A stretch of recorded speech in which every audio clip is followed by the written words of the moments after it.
One, two, three.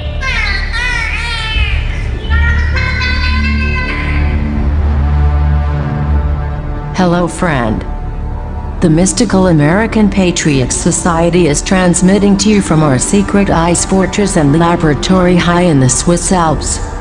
This is a variety program for normal sandwich-eating Americans with some concerns about living in a deranged, post-Christian technocracy. Keep your third eye on the sky and your ear to the ground as Sumo and Smokestack direct your attention to a higher dimension. Are you ready? Stand by.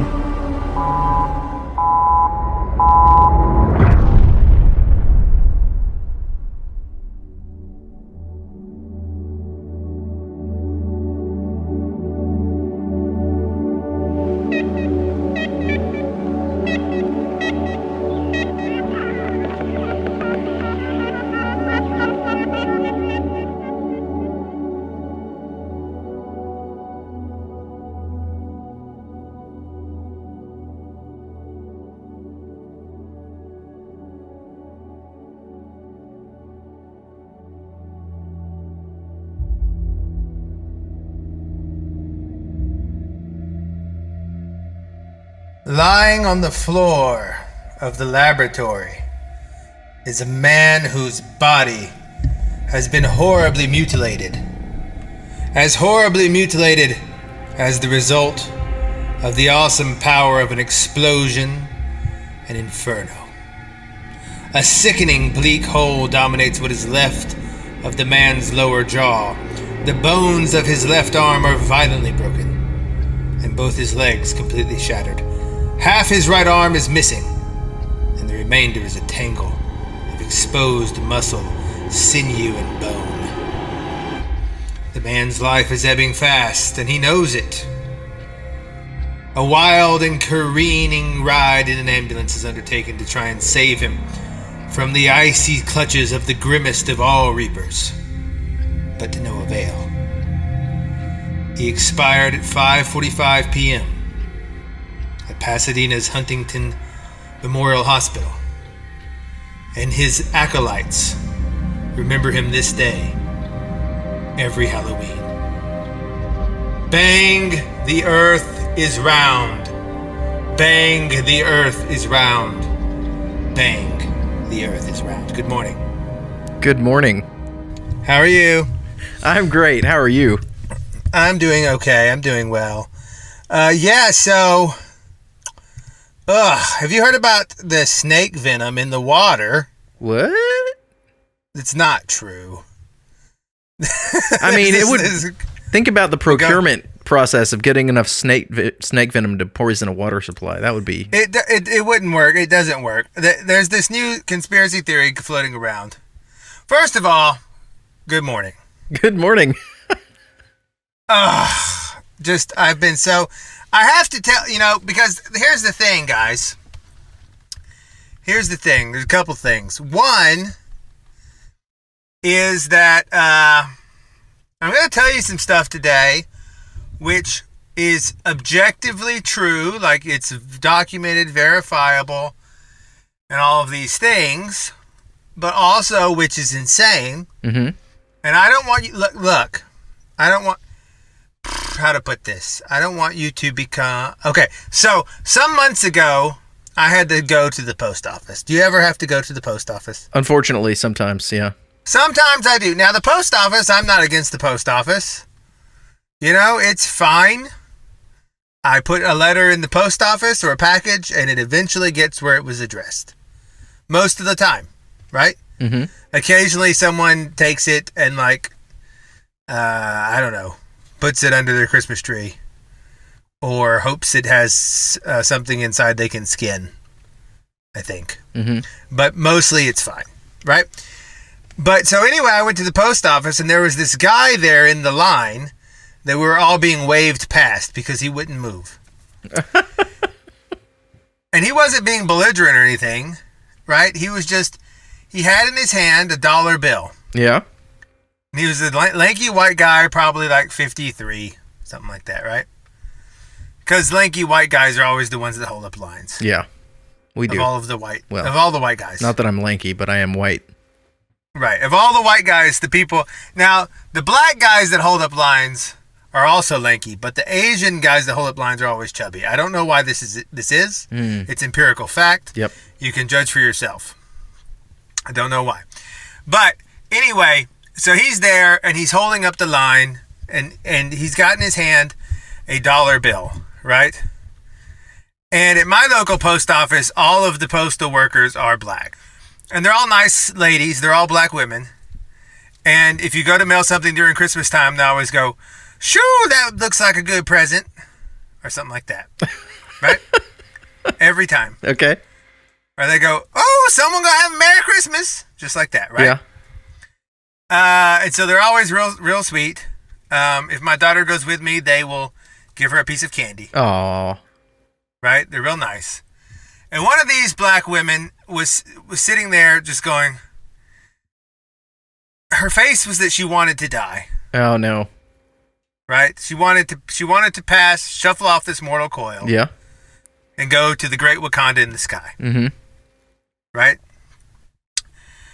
And she was just doing the thing that black women do when they have to endure. Yep. You know, she was inwardly praying to Jesus. Mm-hmm. While going, uh-huh, mm-hmm, yeah, mm-hmm, uh-huh, like that, right? And this lanky white fellow is there, and he's got a dollar bill in his hand, right? Yeah. And he's pointing to it. All over it, he's pointing at it. He's saying, "You see here, a note. A note it's a Federal Reserve note. It's money they just make up out of nothing. It means debt. Note is a form of debt." Yeah. And tracking. The money's not backed by anything. See? And there's nothing. It's just, they can just print it out. And the whole time I'm in the line, he is telling this woman 100% objectively true information. Yep. And nonetheless is an insane person. Yeah. You understand? Yeah. And this is the thing. This is the problem, because a lot of people, I thought about this because someone was talking about how they had a conversation with a homeless guy, and he was talking all about MK Ultra and how it was a big problem. Mm-hmm. And he would try to talk to people at a restaurant and be like, "Listen, you know the Unabomber was a government mind control." And people would be like, and walk and try to avoid him, right? I mean, that's probably true, though. I mean, 100% it's true. He's correct. Yeah. He's not incorrect, right? His facts are objectively correct. The fault that I want to steer our people away from, because I fell into this trap myself sometimes, is believing that just because you are factually correct, you are not also insane. Well, the two can go together. And that's true. This is what Kierkegaard talked about. Bang the earth is round. Bang the earth is round. He wrote parables. Did you ever read the parables of Kierkegaard? No, it sounds awesome, though. They're pretty good. Kierkegaard is the only, of course, Aryan philosopher. Nietzsche was obsessed with Untermensch because he was one. Mm-hmm. You know, much like Hitler, he did not have blue eyes or blonde hair. I don't really remember. I know Hitler did not. I don't really remember Nietzsche's eye color. Right. Are you familiar? I'm not. He doesn't. That mustache could never have existed on someone with blue eyes. I'm fairly convinced of that. Yeah, probably. They were probably a shade of amber or brown. Mm-hmm. And he wrote about the blonde beasts of the past, the ancient Germanic tribes, wishing that he was one, but he was not one. Yeah. Right? I think it's a bit of a myth that he died when insane at the end. But he did have some STD problems. He's not exactly the Ubermensch he was hoping for, right? But Kierkegaard, on the other hand, maybe so. And because Kierkegaard, unlike Nietzsche, mm-hmm. even though people will say to me, "What about thus spoke Zarathustra?" And I'll say to you, "Shush. Shush, I say. I do not care what Zarathustra thus spoken. Nietzsche was a rationalist in his mind, despite his protestations to the contrary, and Kierkegaard was not. Kierkegaard led with his heart, not his brain, instead of like dumb Nietzsche. So, all that said, Kierkegaard wrote a parable about how people can be factually and objectively true, but also still insane, you see. And it was called Bang the Earth is Round. And it was a short little story about a man who was in an insane asylum. And he's in there because people think that he believes things which are crazy and are not true. And so he's in there, you know, and he's like, I know I am sane. I am sane. I know that I'm sane because I believe things that are true. I know that they're true. Like, of all the things, I need to escape and go prove it to the people. So he escapes through the window one night, right? Out of the insane asylum. And he starts heading back into town. He's going to prove to his friends and family that he is sane and to all the citizens of the village. And so he goes and he starts walking. And as he's walking, he's trying to think, how will I prove that I am sane? How will I prove that I am sane? And as he's walking, he sees a ball on the side of the road. It's a child's ball. And he picks it up just to have something to do with his hands. And he puts it in his back pocket. And every time he steps, it swings and it hits the back of his thigh in his pants pocket. And he begins thinking, I have to tell them something true. I have to tell them something that they know is not insane. And he thinks about the ball and the roundness of the ball. And he goes, every time it hits his thigh, he goes, bang, the earth is round. That's what I'll say. The earth is round. Of course, that will prove I'm not insane because I know a true thing that we all agree. And so in the middle of the night at like 2 a.m, he strolls into town. And every time he takes a step, he feels the ball hit his leg and he goes, bang, the earth is round! Bang, the earth is round! Bang, the earth is round! And by this, he hopes to prove his sanity. See? Yes. It does not work. Yeah.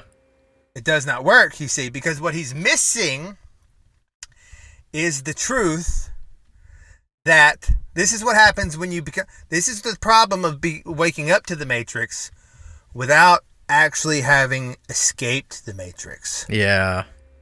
You see, this is where you go and say, this is what I'm trying to steer our people away from, because it's like in the movie, when Neo suspects that the world is a computer or fake, he can't operate. It's only when he steps out that he can come back in and he's fine. Right? It's a similar thing, right? And so, you cannot operate in the Matrix with the knowledge that the Matrix is fake. You can only talk about that with other people who have escaped the Matrix. And otherwise it will not, because all of these things that you're saying may be true, but nonetheless, you are pointing to you're saying, you're doing the equivalent of saying, look, there's like code in the wall. Yeah. Which is what this poor man at the post office was trying to do. Everything he was saying about the Fed was true. And yet, he was a hopeless soul, lost to the mazes of his own mind, because he's trying to. He thinks that he can. If he just shows people that the wall is not real, that they will be like, "Oh, right, the wall's not real." But what he doesn't understand is that they are participating in the illusion themselves, and you have to let them have it. Okay. This is what it feels like to try to talk to people about Building 7.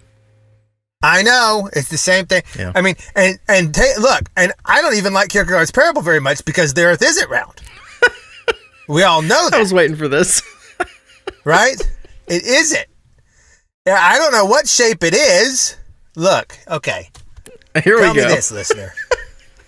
Tell me this. I used to do weather balloons. Uh-huh.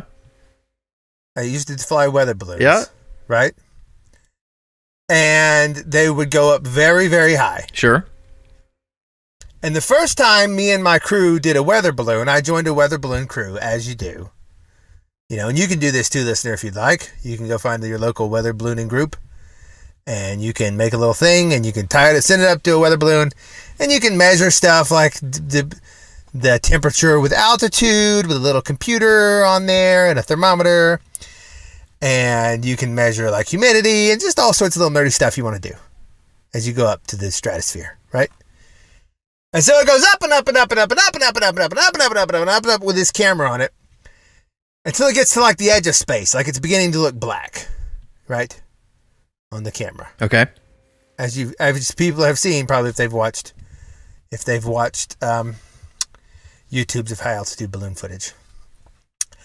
So, and then sometime after some appointed time, it would go up high enough and the balloon would expand too much and it would pop, and then the thing would fall back down and there'd be a little parachute and then we could recover it. And we never had to drive more than like 5 miles to find the thing. Okay. And the first time it happened, I remember driving there and I was like,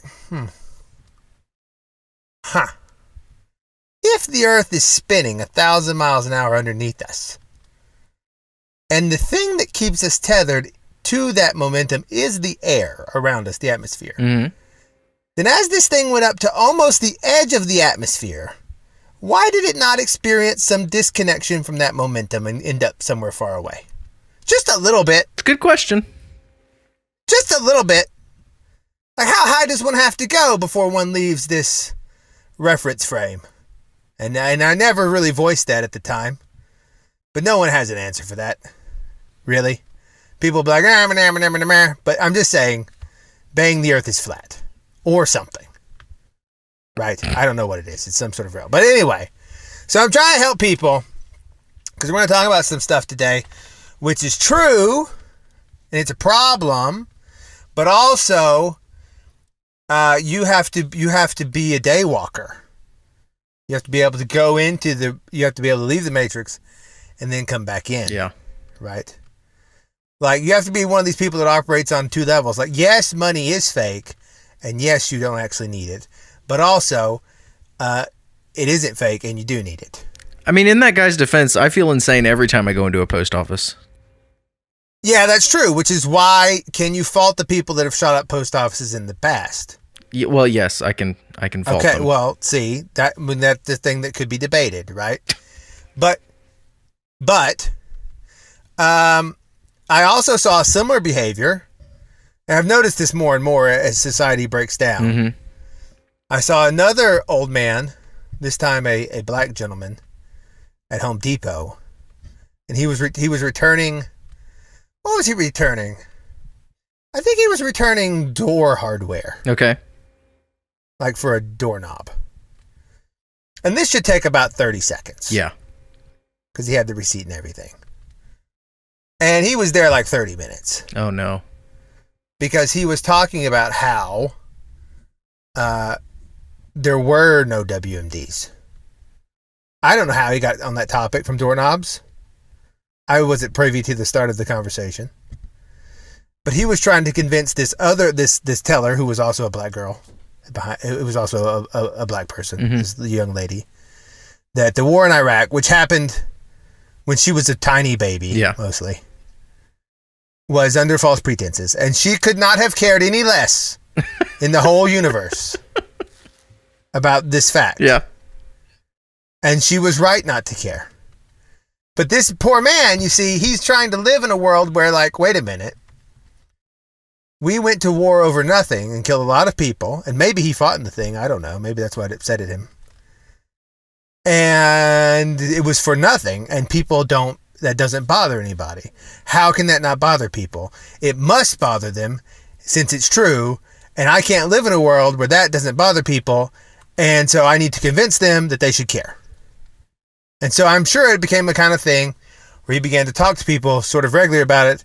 And he just thought it was normal to, when you buy your coffee, to say, hey, you know, Osama bin Laden wasn't in Afghanistan. Yeah, that's important information. Everybody needs to know. Everyone needs to know. Yeah.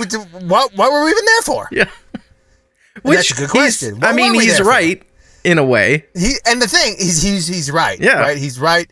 Like what did they call George Bush Sr.? Do you remember his nickname? Pappy or Poppy. And they called him that because not because he was the dad, but because he was the biggest drug dealer of poppy fields in the world. Right. Yeah. Right. It's always hiding in plain sight. It was there, but like, go kill the towel heads because they hate us for our freedom is a much easier sell than go secure my dad's drug company money. Because America does more heroin than anyone in the world. We just go to the pharmacy and get it in little orange bottles instead of shooting it on the street. And the only reason they don't like people shooting on the street is because it infringes on their monopoly. Right? And so all these things are true, and also no one cares and will ever care. Right? Yep. And you have to get that in your mind. Now, it doesn't mean it's not important. It does mean this is an exit.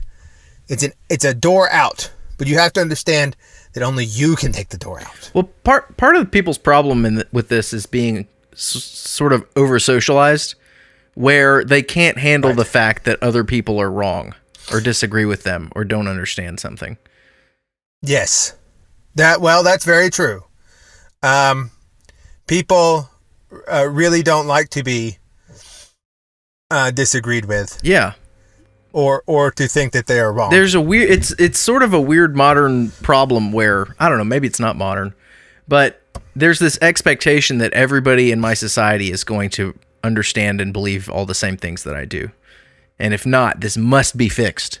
And it's just life didn't work that way. And some people never learn that lesson, and they end up yelling about the Federal Reserve at the post office. Yeah, to a black lady going, interiorly saying, please, Jesus. Please, Lord Jesus, over and over again. And the thing is, I don't know if it's because it may be because our society is premised on objective truth, like it's scientific, like we choose these things because we did data, right?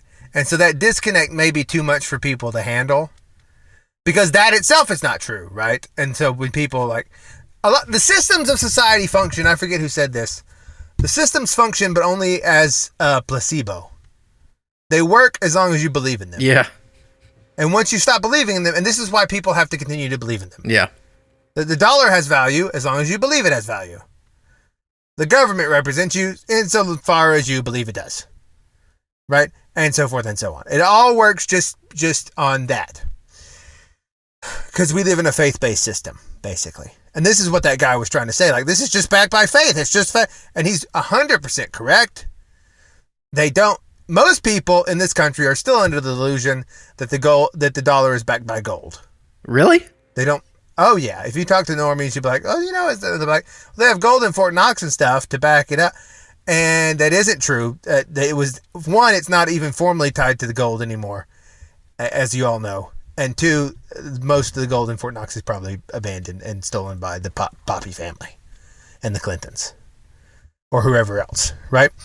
Probably some of it went to go be melted down into a rape room on Little St. James Island or something, or on the Pitcairn Islands or wherever it goes, But so people, like you're saying, people have this need for there to be consensus that is also true. Right? Like we have to all agree, but it also has to be true. Like we can't agree on something that's not true. Right?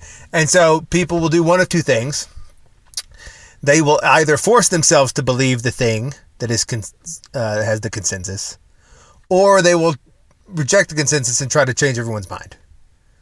And what I'm trying to prime people for is you can leave all of that behind. You don't have to do that thing, because that is a path to screaming, bang the earth is round in the street at 2 a.m, or sitting at the post office talking to the black lady or the return cashier girl at Home Depot.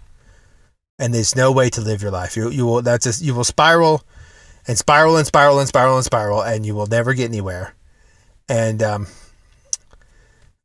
that's because you have to walk through the door. You have to take the red pill alone. Is I guess what I'm saying. Mm-hmm. That's deep. You can't drag other people. You can't drag other people with you, right? You can't do it. Okay, so that prefaced. Before we get into what we're mainly going to talk about, I want to talk about lone scum and volcanoes. Lone scum? Lone scum is an anagram, or not an anagram. It's a mixed up letters of Elon Musk. Oh. Because he's like the lone scum. His ridiculous story. The story of Elon Musk is continually ridiculous.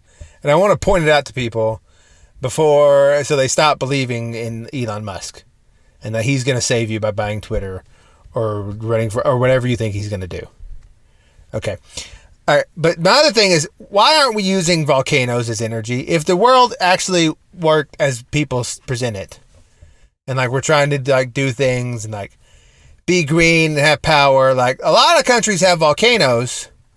It's basically infinite free heat. Right. That could turn turbines and whatever else you wanted. Well, I think some people have tried it, but the ground is too geologically unstable for your hardware to survive.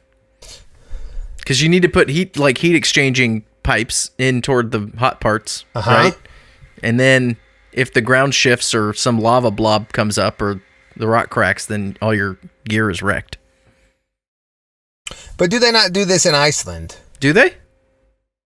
I think that they do. I think that they use the volcanoes. I think that there's proof of concept. It may be that just only certain volcanic areas are conducive to this sort of work. I mean, I'm just guessing. Well, maybe, but I'm just, the whole Pacific Rim is the Ring of Fire, right? There's volcanoes everywhere. And that's where a huge portion of the global population lives. And it seems like you could get free energy for basically forever. Yeah. Well, I mean, all power generation is just different ways to boil water, right? So if you were able to just pump water into a volcano and then capture the steam pressure somehow, you should be good. It seems like it should be feasible to somehow get water near enough lava that it boils and then spin something as it rises. Yeah. It seems like that shouldn't be outside the realm of possibility. I'm with you. And yet, it is not done anywhere as far as that, but maybe Iceland in one case. And so that right there is a little tell that the fact that we are not using the Earth's menstrual cycle, which is what volcanoes are, to power our cities. Yeah. And instead, we have like these complicated coal systems and this giant like solar thing that doesn't work and like a wind farm that kills eagles and all these things when you could just use the volcanoes, which is probably what they used in Atlantis, I would imagine. For their free energy. Okay. If I was an Atlantean, and maybe I am, that's what I would primarily be getting my energy from, because it's ever present. I mean, volcanoes have a half-life of millions of years, allegedly. It's not going to run out on you. Yeah. And it's just infinite free heat that comes up out of the ground that you could easily capture. And like you said, all energy is just heating up something to boil water. That's all, it's all moving, like, except hydro dams. Hydro dams are just the water falling over the dam itself. Good point. Yep. But it's all the movement of water. And so nuclear power, that's all it is you pump water close enough to a bunch of fuel rods that it boils, and then it rises and turns a turbine. And that's the whole magic of it. It's nothing fancy. So this should be possible, but no one does it, and no one ever brings it up. So why? I mean, why, if Elon Musk is actually this superhero capitalist who emerged out of nowhere and created all the things he created, why is there, and the market is ripe for these innovations, why has no one done any of this? And he's good at building tunnels too, which would be, key part of that plan. Yeah. I think, to answer your question, why? Because the idea of energy scarcity has to be maintained for certain people to get rich. Yes, that's true. It's another illusion. Energy, and you could say the same thing about oil too. It's everywhere. I'm mostly convinced that oil just flows out of the center of the earth and is almost an unlimited resource. Well, 100% it is. I think that, like diamonds, the scarcity is artificial. The scarcity is artificial. And you know who else? You know who comes from a artificially scarce diamond mine family? Elon Musk. Elon Musk. Isn't that Isn't it weird? Isn't it weird? Isn't it weird that the new CEO of all the things that you're supposed to worship and put your faith in comes from like a blood diamond family? Like one of these people that would have hobnobbed with the Carnegies and the Rockefellers. Isn't that a bit weird? Yeah. And also his name. I mean, come on. Musk. I mean, I don't know. What is that? It only works if you call him Elon. If you go, hey, Mr. Musk. It's awful. Mr. Musk. It's ugh. Ugh. If you go Elon Musk. And so, no, and there's that. And also that Elon Musk was like the character in a sci-fi novel from 50 years ago that colonized Mars. Oh, really? I forget which novel. Oh, yeah. They just took Elon Musk was like the Elon Musk. No, it wasn't. It was the name of a Elon was the name of a race that lived on Mars or something. Okay. Like that. And then then they were like, oh yeah, we'll just call him Elon because his whole spell will be about Mars and how it's a revamping of the moon, right? So the moon was waning off and people were like, so we gotta get something about something new. Okay, this time we're going to go to Mars.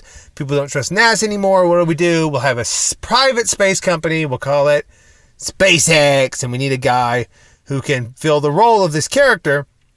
Who should we pick? Well, we need to get someone we can trust. Look around. The Vanderbilt family. No, Anderson Cooper's already been raped enough and he's on CNN. And then they were like, I don't know. Maybe the Waltons. Nah, the Bushes. No, they're doing the Iraq thing. I know. Let's get the South African blood diamond family. Yeah. And so that's what they did. Because the story doesn't work. Like, okay, so he's a guy with no aerospace background at all, right? Mm-hmm. None. Makes the PayPal, allegedly, with am I correct? He did this with Peter Thiel? I think so. Gay vampire Peter, literally gay vampire Peter Thiel. I mean, that's true. He is a gay vampire. Literally he's a gay vampire. Yeah. He's gay and he does the thing where he takes the young blood and injects it so that he retains youth. Yeah, we don't need gay vampires on the right. We don't need them, guys. And so Blood Diamond Boy and Gay Vampire start PayPal. Right? Mm-hmm. Which is a great name for a new comic book series, Blood Diamond Boy and Gay Vampire. They're a superhero team. And they start this PayPal thing. And then if you look into what they said, they sell it or something for like $160 million. And then Elon Musk goes and he has a friend and he's like, they talk about space and he's like shocked that NASA doesn't have a plan to go to Mars. He's like upset. Of course we got to go to Mars. So he says, I'm going to start my own business. Now, keep in mind he has like 160 million, right? Not very much when it comes to going to space. That's nothing. Yeah. Exactly. That's $0. You may as well have $0 if you want to build rocket ships. Right? 160 is nothing. The land for the launch pad has got the launch, the rocket fuel, the building the thing, the engineer, the army of engineers you have to employ, the material. It's absurd. Okay? And so somehow he with this 160 million out competes and wins the grants from NASA, from Boeing and Northrop Grumman and all these established space companies that have already been doing this. He just pops up out of nowhere. While at the same time revolutionizing the car industry, having a flamethrower company, making a brain link device, a tunneling system to something or another, and a solar panel battery household thing. He stayed busy. He does all these things. He does all these things, and it's just going great. And how could it work? And people are like, well, he's just a super genius. He can, because the story is he read the textbooks of his friend about the basics of rocketry in like 2 days. Which even if you did, so what? How are you going to get all the stuff 100, like I said, 160 is like $0. Yeah. And I say this as someone who I went to the original SpaceX garage. I was in the SpaceX garage with the first building they had where they were putting together the Falcon whatevers. And I saw like the raw Falcon being made. Cool. Right? Yeah. And it was neat. And they had a ping pong table and a big rocket in a big hangar. Right? And the ping pong table was there. Yeah. And beside the ping pong table was a vending machine of very healthy soft drinks. They were all zero sugar. Oh, nice. And there was a couch with an intern passed out on it. And there was a guy with a very long beard inside the rocket welding. Okay? It was interesting to be and to see. I didn't see Elon Musk. He wasn't there at the time. I assume he was on Little St. James Island, but I cannot be sure. Right? So, but the point is, he's getting this funding. Like he needs tremendous financial backing from elsewhere for this to happen. Yes. He could not have been a self-starter. Like if you have 160 million, you could start a lot of companies with that. You could start a fantastic lawn care business. Yeah. Or a bakery or a software company. Right? But a spaceship company is still going to be far outside your budget. Not to mention an electric car company and a this and a that and another thing. Right? That's it's crazy talk. And also in his origin story, they talk about how when he first got interested, his first plan was not to build his own rocket. His first plan was to go to the Soviet Union, which they say he did. Keep in mind, this is back when he was like a nobody. Mm-hmm. And he goes to the Soviet Union and is like knocking on doors and is like, "Hello, Sergey." Knock, knock, knock. I would like to buy an intercontinental ballistic missile.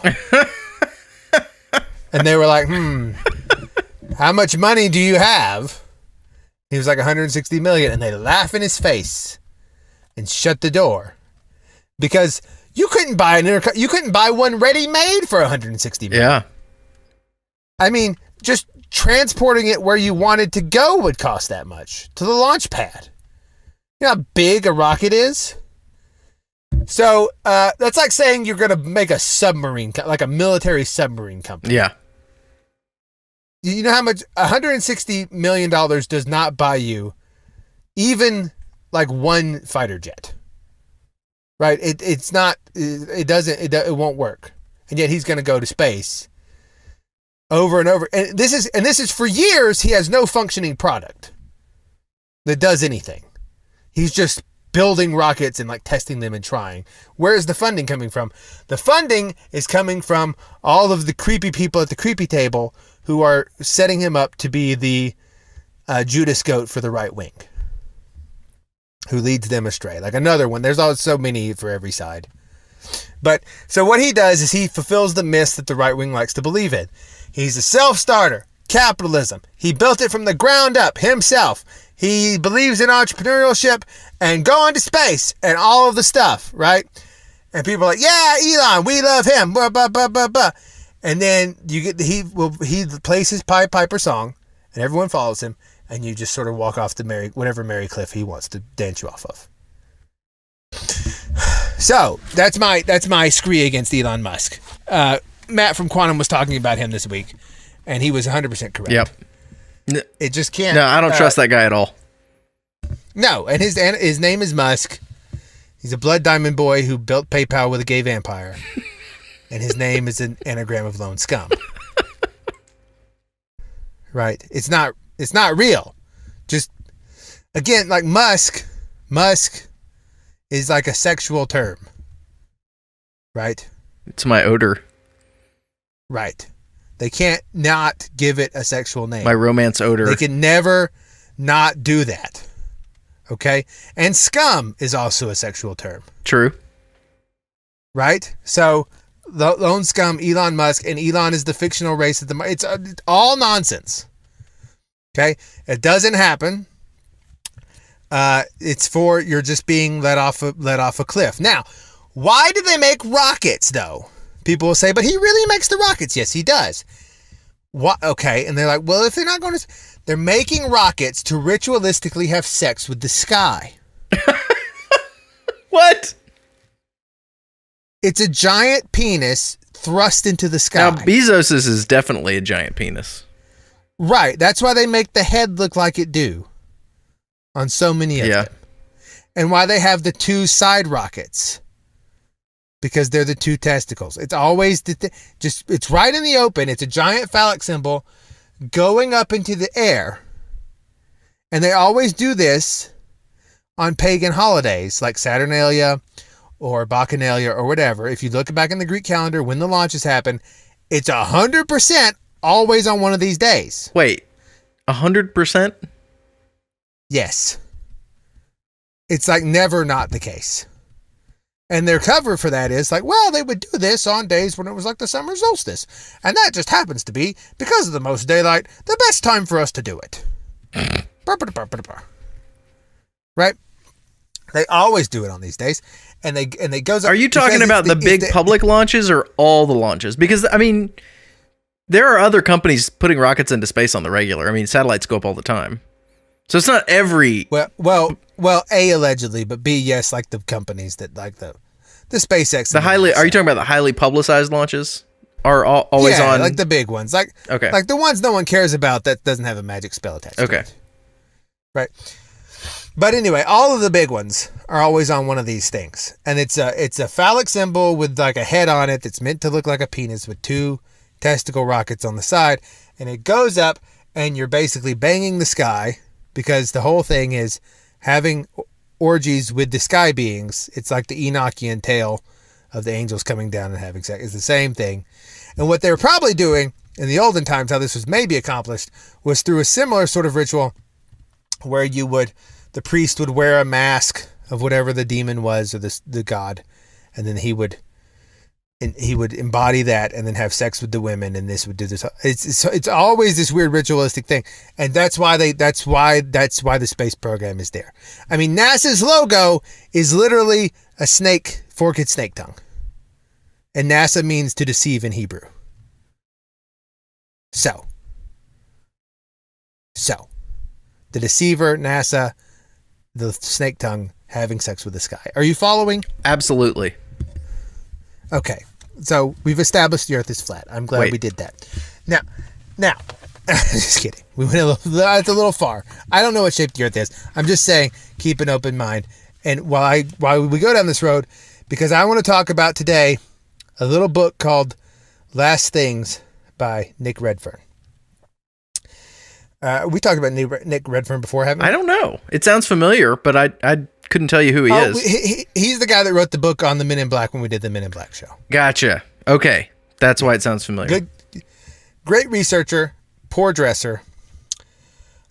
He's from the UK, so a lot of that's just genetic. He dresses like a punk rocker still, even though he's like 57 now. Right. So I don't know. That makes me a little dubious of him, but all of his stuff is always very, very well researched, sourced, and cited. And he's been doing great work for years and years and years. And you know the little story I told you at the beginning of the show about the man who was found blown up and taken to the hospital and died in the Pasadena thing? Yeah. Remember him? Yeah. Wait, that wasn't Kierkegaard? No, that wasn't Kierkegaard. Bang the Earth is Round was just that. I just said that after the end of the story. Okay. Right. Do you know who that was? Can you take a guess? No, I have no clue. He was a little fellow who founded a thing that is very influential in NASA. No. You're not talking about old JPL guy. JPL guy, you remember his name? It's a tip of my tongue. I was talking about him today. What is it? Yeah, Parsons. Jack Parsons. There we go. Jack Parsons died in an explosion? Jack Parsons died in a horrendous explosion in one of his jet propulsion experiments in which he was trying to have sex with the sky to summon demons. And this is not this is not me making that up. Jim Parsons is well documented as having done, as we've talked about on the show before, as having done tremendous, intense magical rituals to try and do lots of things, not least of which was to birth the Antichrist. His helper in that was L. Ron Hubbard. And his helper was L. Ron Hubbard. Yeah. And this random, the magic, books. Babe showed up and was the vessel. What? Yeah, it's very he weird. tried it with multiple women, actually. Tried to birth the Antichrist through. So basically, what he was trying to do was through ritual embody the spirit of Lucifer, have sex with this woman to give birth to the son of Lucifer or the daughter of Lucifer. He was gender neutral. He didn't care which one it was, as long as it was from Lucifer. And that's true. And you can be like that, and you can be like the guy, the black lady behind the post office, be like, yeah, and that's okay if you want to do that. But I am the man with a dollar bill telling you this, and it's true. I'm 100%. That actually happened. The guy that started the Jet Propulsion Laboratory, which is arguably the main driving force of NASA from the beginning to now, did it because he was trying to have sex with this guy to like summon demons. And every year at JPL, they celebrate their founder, Jack Parsons, on Halloween. Every year. And they call it Nativity Day. Oh, no. 100%. This is true. And they also call Jet Propulsion Laboratory, sometimes they call it Jack's Propulsion Laboratory, or with a little snide line, a little wink, they'll say Jack Parson Lives, JPL. Ooh. It's very creepy, right? It's very creepy. And I've been in the bowels of this place. It's a very, and so he died in a rocket explosion, which is the way your magical rituals always have to go. When you try to summon Satan, eventually it comes back to bite you. I think that's pretty well established. Like if you're Aleister Crowley and you try to summon Satan, it may work, right? It may work, but you also have to get Jolly Rogered by your intern in the middle of the desert, which is what happened to Aleister Crowley. Really? Oh, what does Jolly Rogered mean? Sodomized. Oh. And during this episode, he allegedly, for a brief period, manifested pendulous breasts. Oh no! Take that for what you will. Take that for what you will. Now, so Jack Parsons did his first sky sex ritual with rockets, in which he was literally trying to open a portal to hell. Okay. And perhaps he succeeded, because he did this in 1947, which is the same year that the first modern UFO sighting occurred. Oh. By Kenneth Arnold. So he goes up. Kenneth Arnold is the first modern UFO witness. He saw the first sort of flying saucer in 1947, and this happened after Jack Parsons did his thing where he shot up a giant penis into the sky with a bunch of ritual around it. And then coming down from there is the entities, the ETs, right?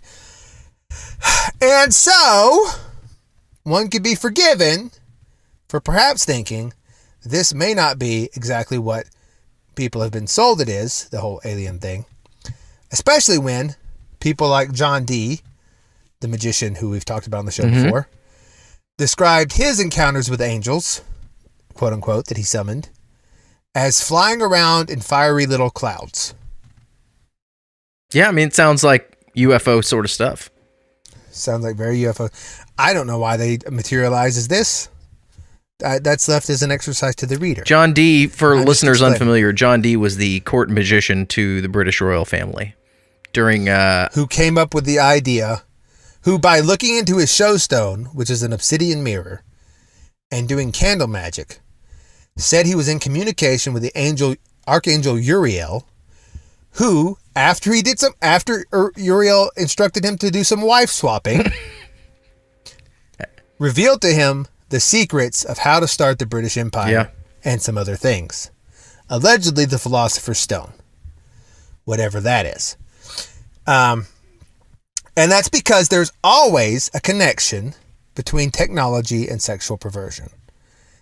So when people are like, well, why is all this porn out there and the OnlyFans? It has to be. Interesting. That comes from the very beginning of time. In like the Book of Enoch, the angels come down, they offer technology in exchange for having sex and reproducing their offspring with the human population. And you can argue about why that is, but it's true.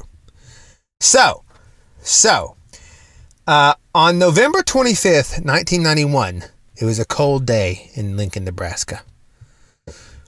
And there was a Anglican priest by the name of Roy Bosch. And he served as director of the celebration of the Anglican Church in Lincoln. And he'd been there for nearly a decade. He was also the founder and former director of the Fortean Research Center, which Fortean is sort of like odd happenings. And he was the former state director for Nebraska of the MUFON network, the Mutual UFO Network. And he was also he had a seminary degree from St. Mark's School of Divinity. So he was a guy sort of after my own heart. Right? A little bit religious, a little bit thinking about UFOs, sitting there being an Anglican, probably thinking about C.S. Lewis. Yeah. Okay. And he was on his way on this November 25th, 1991, to the Cornhusker Hotel. And he was excited, but he was also a little scared and a little dubious because he was supposed to sit down. He'd gotten a phone call earlier by two men who provided information that seemed to confirm their identities. Two men who claimed to be physicists working for the Department of Defense. And they claimed to want to talk to him about troubles on their soul from dealing with the disturbing truths at the heart of the UFO mystery. Ooh. This is a true story. This is why I'm telling you. This is why I prompted you at the beginning. Be careful lest you become the guy screaming in the post office or the Home Depot. Is this what you're telling me? Is this from Last Things by Nick Redfern? Yeah, okay. Correct. All right. So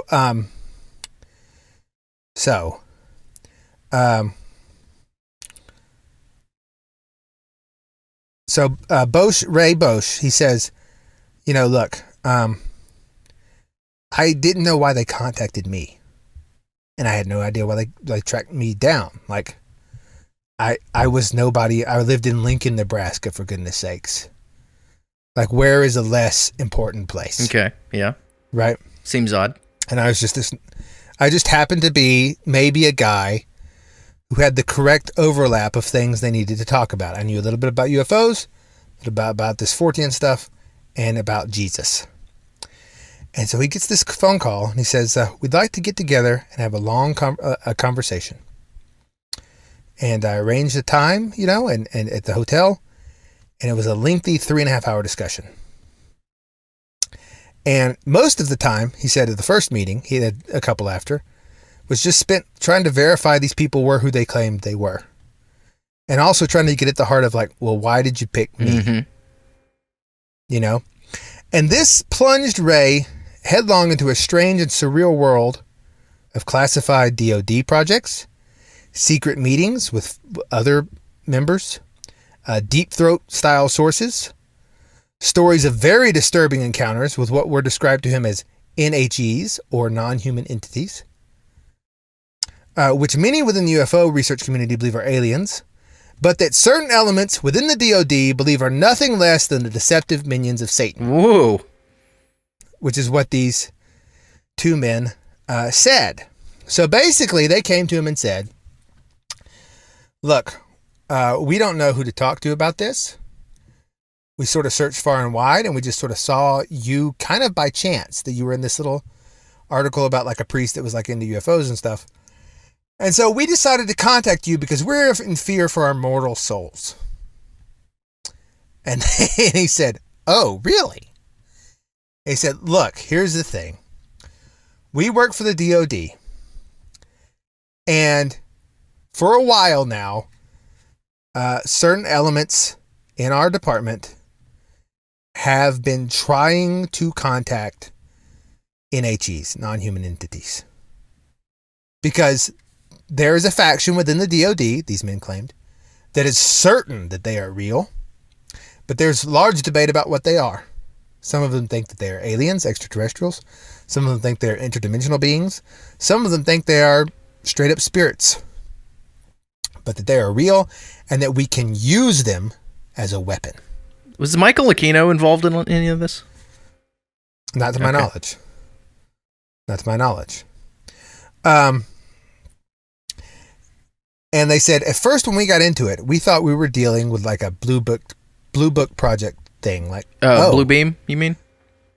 No, Blue Book, which was the UFO, the official like UFO research thing that was shut down. Okay, gotcha. In the military, but it was never actually shut down.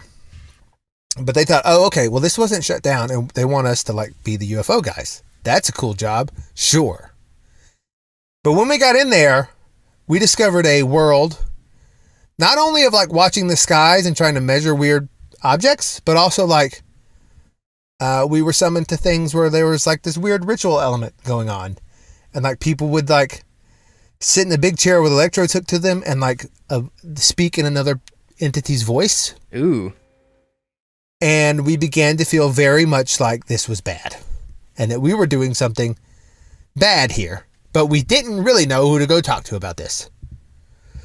And both of these men said that they were Christians and they were working on this project, and they stumbled into what they said was more than they bargained for. And they described what was going on as a quote-unquote obsessive effort. It was an obsessive effort by the DOD to harness the powers of whatever these things were for intelligence, remote viewing, and also psychotronic weapons. They then showed Roy a series of photographs of various corpses in the same chair in a little room. And they claimed that these victims had been killed through psychotronic weapons. Whoa. One woman had had a brain aneurysm induced allegedly through the power of an NHE. Another was a young man who had a cardiac arrest. One, amazingly, experienced spontaneous blunt force head trauma. Oh. As if struck by an invisible object. And they thought, this is something we need. If this can happen. So there were elements within the government that believed that this was something they needed to harness. And the story that comes out of these two men is actually that there is that element in the government. But they said, listen, there is another element in the government that believes this stuff is bad. Okay. And that that these people, that the population needs to be told about it, and that we we're actually dealing with is that the government is consorting with demons, and that there are these two factions within the government playing this out. And in fact, the side that believes that they are evil and need to stop call themselves the Collins Elite. The Collins Elite? The Collins Elite. The Collins Okay. Elite. But to the distress of these two men, as time had gone on, even the people in the Collins Elite had begun to feel like our poor man in the post office. And the longer it drew out and the more interconnected they saw that this thing was, they began to despair and believe that there was no way to reveal this to the public in a way that the public would A, believe, or B, if they did believe it, wouldn't immediately destroy the world because people would be like, this is so awful. We have to just kill everything and everybody. Like they felt that they were caught in a trap. And so even some of the Collins elite had taken up the position of, well, we have to manage this without telling anybody and try to disengage somehow. Because but the Collins elite and the members of the DOD that thought it was good to use this believed universally, according to these two men, that the human race was being deceived into believing it was receiving visitors from other planets, when in reality, demonic forces were secretly squaring up for Armageddon in the final countdown. Because Jack Parsons opened the portal. Okay. Like that really, Jack Parsons really did open a portal to hell by reenacting the Enochian mysteries. Is this making sense to you? Yes, I follow you. You follow me. This is pretty wild, though. It is a wild thing. However, I remind you that this was sort of explicitly Jack Parsons' goal. Yeah, I mean, he wrote it all down, the whole Babylon working thing, yeah. The Babylon working was to open a portal to hell, and when he did so, the same year the first UFO sighting happens. Okay? Which looks and acts exactly like the beings that John Dee communicated with through his showstone. Except now they're no longer in the mirror, they've come through the mirror. Okay?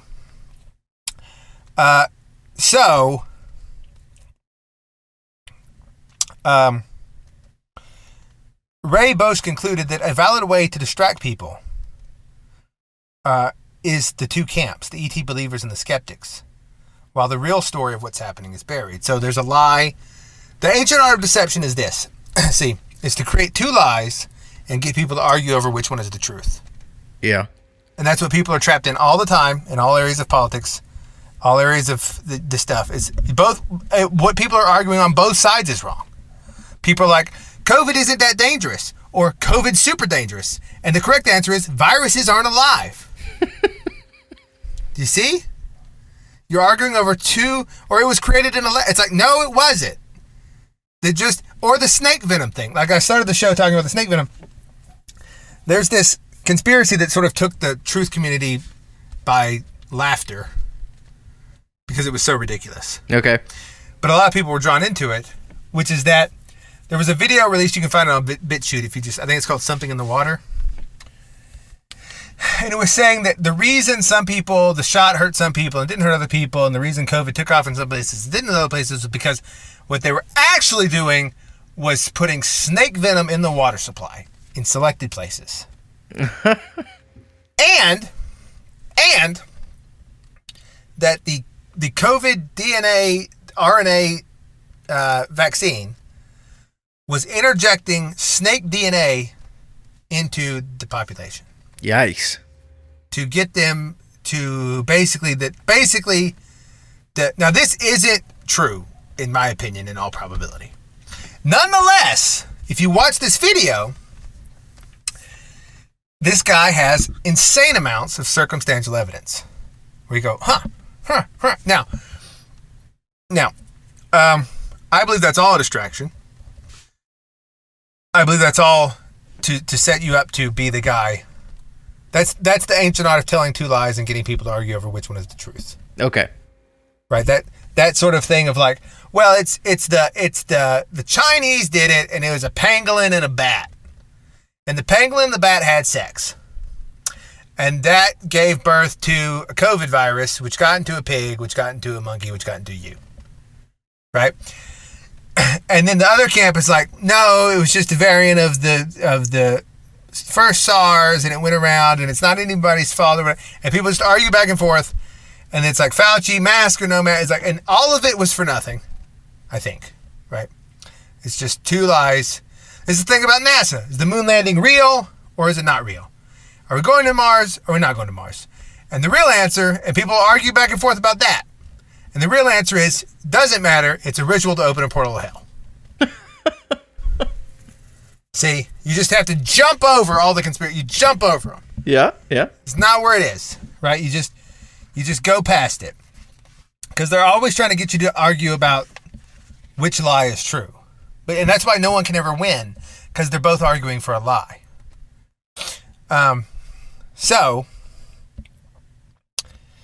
Nick Redfern has been around the block for a long time, and so has Ray Bosch. He's still alive, by the way. You can look him up. He started I think he's out of the Anglican priest business now, and he started what was it? He's on LinkedIn as like some sort of counselor for people that have been fortunately abused. Okay. Or like abused in an occult way. All right. Or something strange, like something you don't really go to school for. Gotcha. Right. And Ray said, and Nick Redfern said, look, this was when I went down this path, it was the most bizarre stuff I've ever run across. And that's the thing, is I wanted to warn people, like, that's what this is going to be. So be careful. And I'm not going to go through the whole story with you. If you want the whole thing, you can get the book, Last Things, Nick Redfern. But because I think it would just be too damaging for your psyche, really. Because it gets wild. But if you look into the things, a lot of them have a lot of backing that isn't even really debatable. Okay, so I wanted to warn you people so you didn't end up like, did you know that NASA opens a portal to hell to the lady at Kroger? Or whatever your supermarket of choice is. I think a lot of our listeners are in Colorado and they don't have a Kroger. What do they have, an Aldi's? I don't know what they have over there. Or something dumb? I think it's just pot dispensaries everywhere and everybody just shops there. It's just pot dispensary. Yeah, exactly. Yeah. So Nick Redfern says it was like when he started going down into this rabbit hole, it was a maze populated by shadowy informants, scared old men in possession of horrifying, decades-old secrets, and illuminating yet bizarre classified documents. He said, the long and winding story I uncovered for this book is both unsettling and unnerving in equal and awful measures. Quote, at its cold heart lies a bleak and disturbing scenario to explain the UFO presence in our world that, for many years, has been firmly and secretly embraced as nothing but the literal truth by a group of the American government, military, and intelligence personnel, collectively calling themselves the Collins Elite. Yet, for all their military swagger, ingrained machismo, and bravado, the Collins Elite live in a perpetual state of overwhelming fear and absolute dread. So, he says this is because they believe that the clandestine activities of what the group perceives to be hostile and ominous intruders from a realm of existence far different from the one we inhabit, who hate us more than you can possibly imagine, and want us to embrace the idea they're extraterrestrial visitors who are benefactors and seek only our good from a faraway star system, but which secretly feed on human beings' emotions, fears, and ultimately souls. And this is the existence of the Collins Elite is not really debatable if you look into it. There is a group within the government, in the DOD, in the intelligence communities, in the military, who is firmly convinced of this.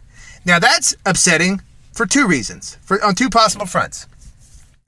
One, it's true, and this is happening, which is horrible. But, you know, they were being attacked by the Legion of Satan. That's not great. Nah.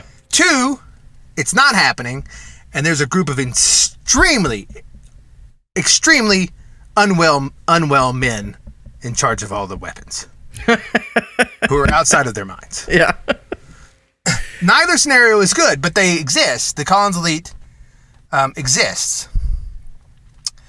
And that we are being encouraged, quote, from these Collins Elite, they believe that humanity is being encouraged to accept and embrace Satan himself in the guise of an advanced alien entity as our savior shortly before the countdown to Armageddon begins and time finally runs out. So that's not great. That's not great. Well, it's got to come to pass eventually. Right. In short, they said that the entities that are commonly perceived as the Greys, the Grey aliens, are hungry for souls, voracious, perhaps insanely so, with an appetite that we can scarce comprehend, and with a scale of hatred that is scarce imaginable. So, here's the thing about the Greys, and we get back to magic. Do you know what the Greys look a lot like? No. They look like a little fella named Lamb. Oh, I remember Lamb. Yeah. Lamb was the first entity contacted by Aleister Crowley. Yep. And Lamb came to Aleister Crowley in a vision after one of his crazy sex magic rituals in Boleskine House. Now, Boleskine House is a house on Lake Loch Ness, where Nessie is. Is that unrelated? Probably not. Honestly, it's probably very related. And as an aside, Boleskine House was purchased and owned for about 15 years by Jimmy Page of Led Zeppelin. Of course, it was. Who had extreme occult things in his albums, in the Led Zeppelin albums. In fact, they were a large magical spell, and he's not really shy about saying this, that they put into their lyrics. This is where some of that stuff from like the 70s, like, oh, if you play it backwards, it says, Hail Satan. Mm-hmm. Right? That's actually true. There were like subliminal little bits in there that would be, it didn't say Hail Satan, but it was like a incantation. Yeah. The idea being that if we got popular and sold this record around the world, millions of people would be inadvertently helping in our spell to bring about whatever it is we're seeking to bring about. And so Jimmy Page, who was a devotee of Aleister Crowley, purchased this house and wrote a bunch of the songs for Led Zeppelin, including, I think, Stairway to Heaven, in Aleister Crowley's house. The album Zoso, which is probably the most famous, was conceived mostly there. And a lot of Robert Plant's, the singer of Led Zeppelin, personal family tragedy seems to be connected to these dark rituals that they had done there. Although Jimmy Page himself was spared because he, in his own words, he sold his soul for a higher level of protection. Yikes. Not making this up. This is all you can look. It's a crazy story. But anyway, Aleister Crowley, on Loch Ness, buys this house. In it, he does his first magical rituals, and he receives a vision of an entity named Lamb, who looks disturbingly like a gray alien. Oh yeah, I mean that's the thing it's same critter, whatever it is. Same critter. Yeah. Now, do you know what Lamb told Aleister Crowley he was when he said, "What are you?" No. He said, "I am an Enochian entity." Oh. It's right there in plain sight, guy. This was back in like 1912 or whatever. Yeah, this was a long time ago. No. It's all the same thing.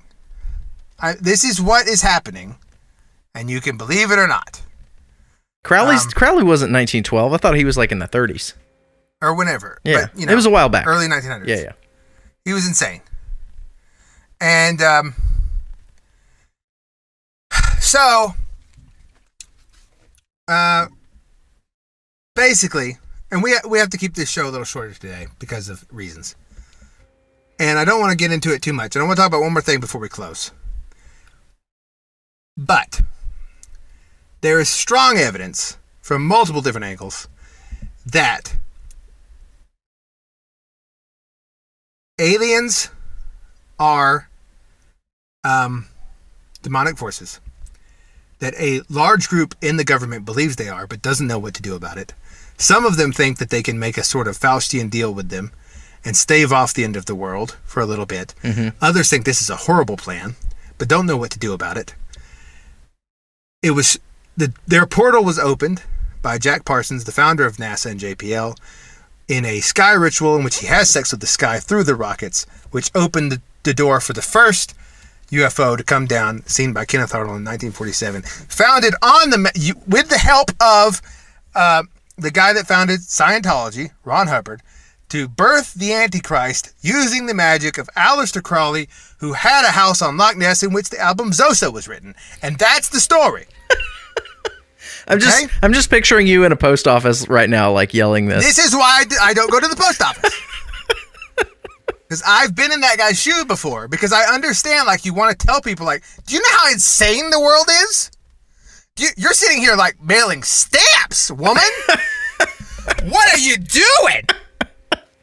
You're mailing a stamp, and that NASA is opening a portal to hell. You know? Yeah.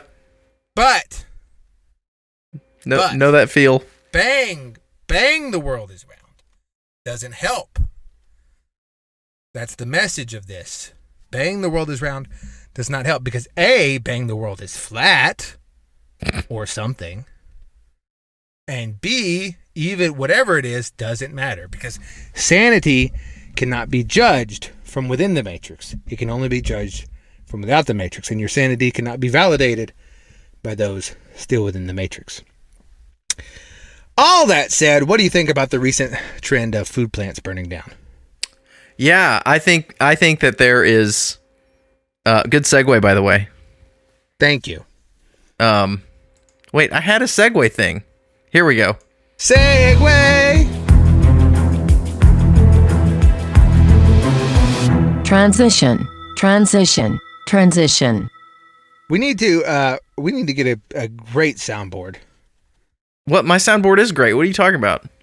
Well, I mean, I need one. I want to have a little button where I can press and it'll go, bring out your dead! Do you need that power? I don't know. From Monty Python, you know?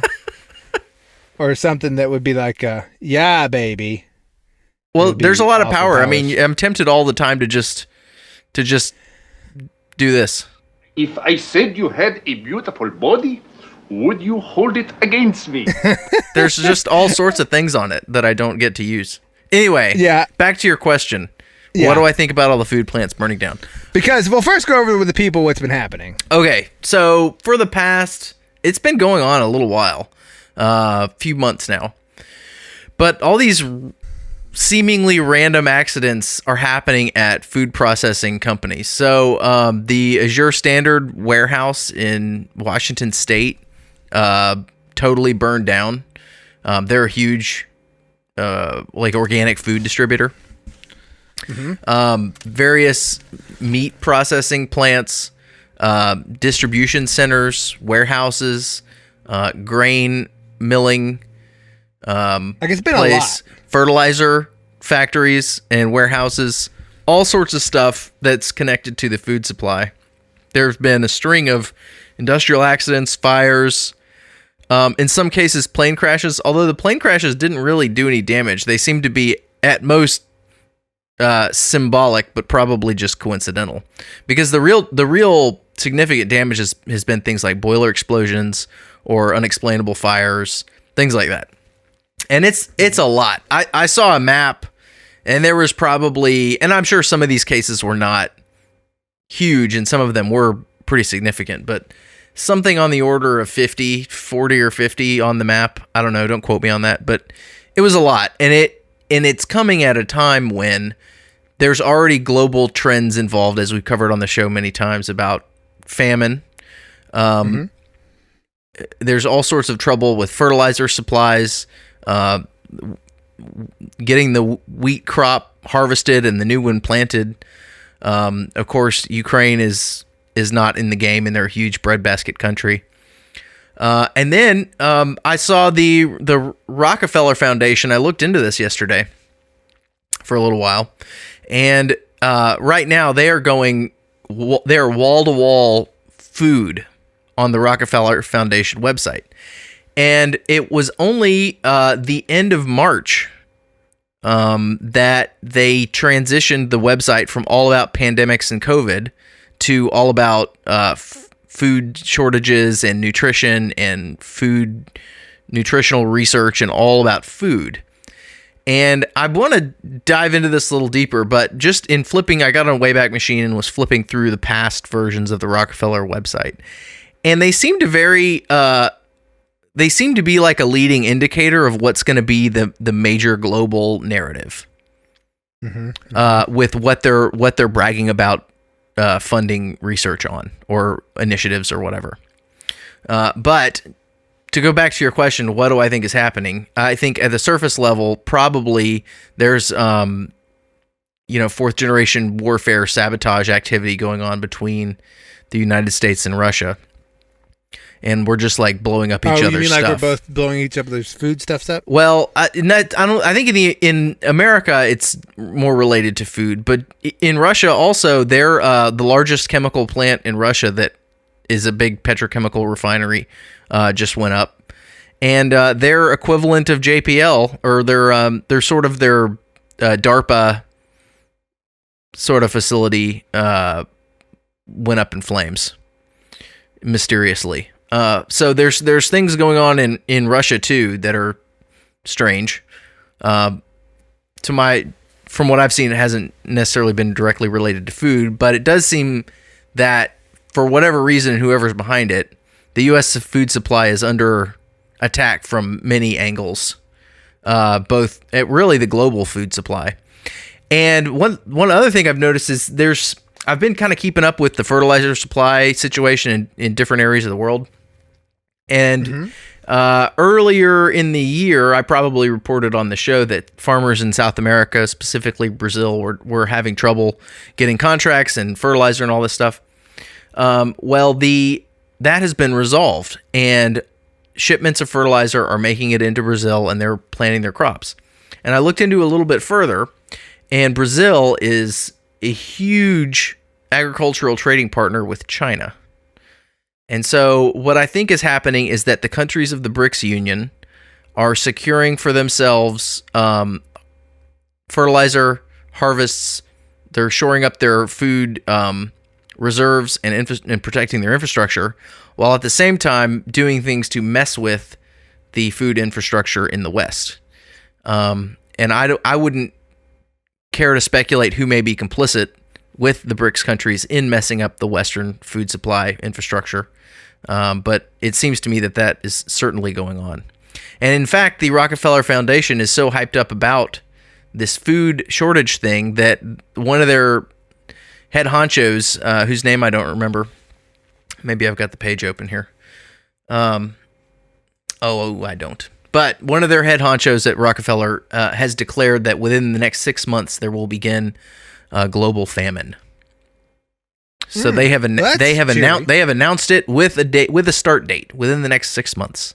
Global famine. They'll start a global famine. And listeners to this show, this is nothing new to you. But you can maybe be updated with the fact that it seemed to be proceeding on schedule, and the Rockefellers have announced what the plan going forward will be.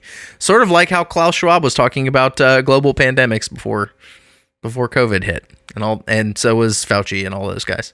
It does seem like they're priming all the four horses of the apocalypse. Yeah, pestilence, one after the other, famine, yeah, because pestilence, COVID would be pestilence, war. Yeah, and then war. We have to look up what the order is. What I never realized until I started living through the Book of Revelation was that all those would be fake, but also still be deadly. Yeah, it's funny how it can be so deadly but still be so full of lies. It's like we could convince the world that all the crops have failed, and if all the crops hadn't failed, people would still starve. Yes, which is the scary bit, which is why there's a guy at the post office trying to convince people, because he wants to stop that fate, but it cannot be stopped. Right? He's like, I have to convince people because then it won't happen. Yeah. But look, I've been down that road. It's not possible. Well, it's why I'm not. No matter how brilliant of a communicator you are, I'm not. Well, like if all the stuff about Jack Parsons is accurate, and he did like kick off the end of the world. It's like, well, I'm not going to worry about it because it was going to happen eventually. Like if it's in God's word, it will come to pass, and it doesn't matter. I'm not really going to worry about if it's going to happen now or by this means or by some other. But it just does show you Just because it's been foretold doesn't mean that the people doing it aren't evil, because they are evil. Like Jack Parsons was an evil dude. Or that people will notice when it's happening. That's one of the things I always wondered about. Like, what if people know what's supposed to come? Won't they see it and no? Yeah, that's the other weird thing. That's the crazy bit. But yeah, I'm on the Rockefeller website now. You're right. It's like all their past blog posts are like COVID, and right now they have a big picture of a bunch of tomatoes. Yeah. It says advancing good food for all. And advancing good is in a different color than food for all, as if they're saying advancing good and also food for all. There's the picture of like the white hands full of grain and all the little brown hands reaching out to the grain. Oh, where's that? I haven't seen that. Maybe it's on a rotating carousel of images. Oh, okay. But I saw that and I was like, wonder if all the food in the West is going to be transferred to elsewhere. I mean, you see these things and you wonder, when you start looking for meaning in things, you wonder what they mean. What do they mean by that? Yeah. So anyway, prepare for a fake famine, which will have real effects. Do you think the audience would like to know about how to start chicken operations quickly and cheaply? I think they would love to, and I think that you will tell them, and I think that they still won't do it. and then after it falls, they'll be like, I should have done it. Well, there's a lot of people in my area and in my social circle that have chickens now. And it's funny because there are people like showing up under various pretenses asking if they can buy hatching eggs or buy chicks or whatever. And I think it's getting really hard to get chicks to start your own flock because of the fake avian flu, which I do not believe is real. I think that's another way they're hurting the food supplies. They have to kill all the birds because they had the bird flu. This is a good example of something could be a lie and still be deadly. Is because what I think they're doing is they're coming in with these PCR tests that pop positive for no apparent reason, and they'll just test enough birds till one of them pops, and then they'll cull a whole flock. Because that's what the FDA or USDA or whoever's doing this, they'll come in and if they detect flu in the flock, man, all the birds are dead. That's it. And this is all because Jack Parsons opened a portal to hell. This is why things started going off the rails in the 1950s. Yeah, maybe because it was because people started cavorting with demons in a more explicit manner.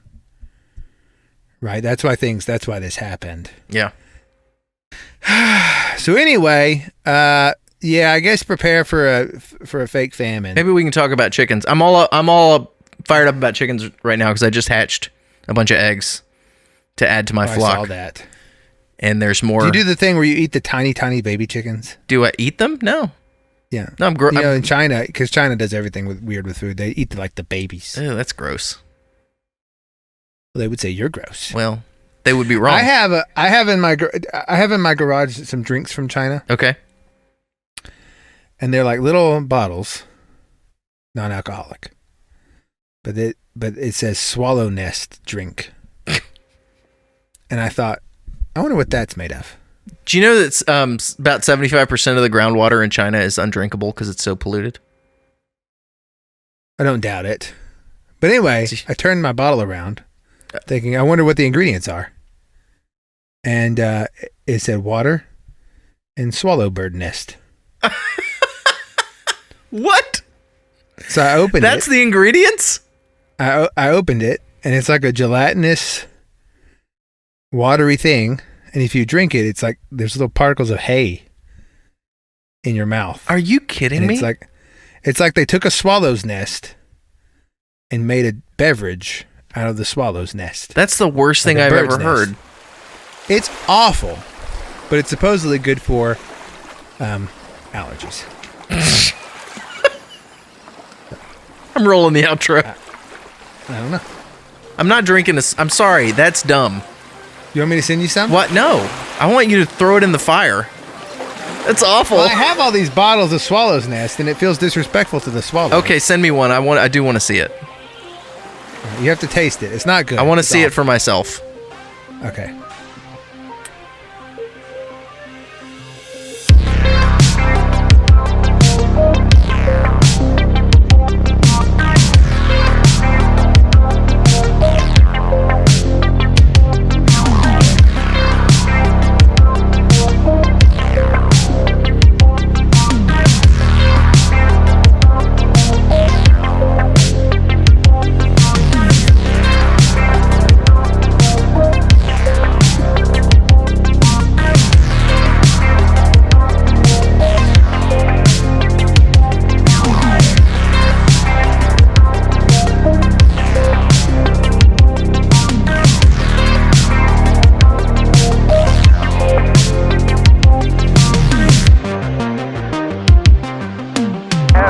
targets up here. We just had something go right over the top of us that, I hate to say this, looked like a long cylindrical object that almost looked like a cruise missile type of thing moving really fast that went right over the top of us.